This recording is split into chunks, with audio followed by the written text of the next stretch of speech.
Spain, Portugal and some of southwest France suffered a massive power outage, with major cities like Madrid, Barcelona and Lisbon being in the dark.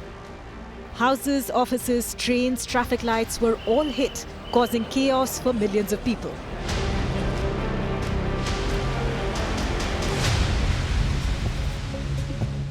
Portugal's grid operator REN said the interruption began at 11:33 a.m. Western European summer time, and power was cut off throughout the Iberian Peninsula and in some areas of France. Spain's electric network, REE, reported that El Zero, the zero, had struck Spain and Portugal. Lighting and power outlets were cut off during the blackout and tube systems suddenly stopped working. The streets of Madrid were jammed with traffic as the lights went out. According to Portuguese Prime Minister Luís Montenegro, the issue began in Spain.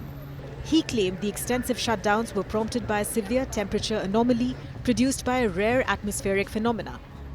The REN said the extreme temperature variations in the interior of Spain have resulted in an anomalous oscillation in the very high voltage lines known as the induced atmospheric vibration.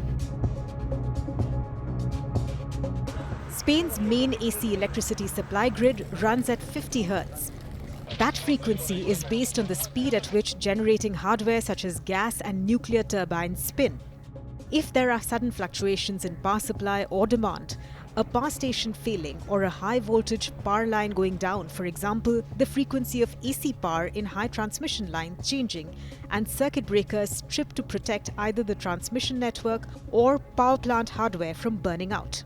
To prevent such failures, grid engineers constantly measure and forecast supply and demand to keep the grid balanced. To protect the grid in emergencies, they occasionally have to shed load by cutting power to parts of the grid. That's the reason we all experience the occasional short-lived power cut. But if balance is lost, a grid can fail in a domino effect, with sections of the grid tripping. Then power plants shutting down to protect themselves from the drop in demand, one after another. The European Council said there is no evidence that there was a cyber attack.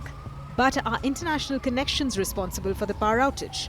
In 2003, a hydroelectric power line issue between Italy and Switzerland resulted in a massive 12-hour outage across Italy. In 2006, Portugal and Morocco experienced power outages due to a German power surge. By late Monday, the national grid operator in Spain reported that about 61% of the power had been restored. Later at night, power slowly returned to several Portuguese municipalities, including the Lisbon city centre. The challenge now for Spain and Portugal's power engineers is to gradually restore the grid section by section while maintaining the balance of supply and demand. Act too fast and the grid can trip again. Take too long and some power plants or substations might struggle to restart, especially if they rely on battery power to do so.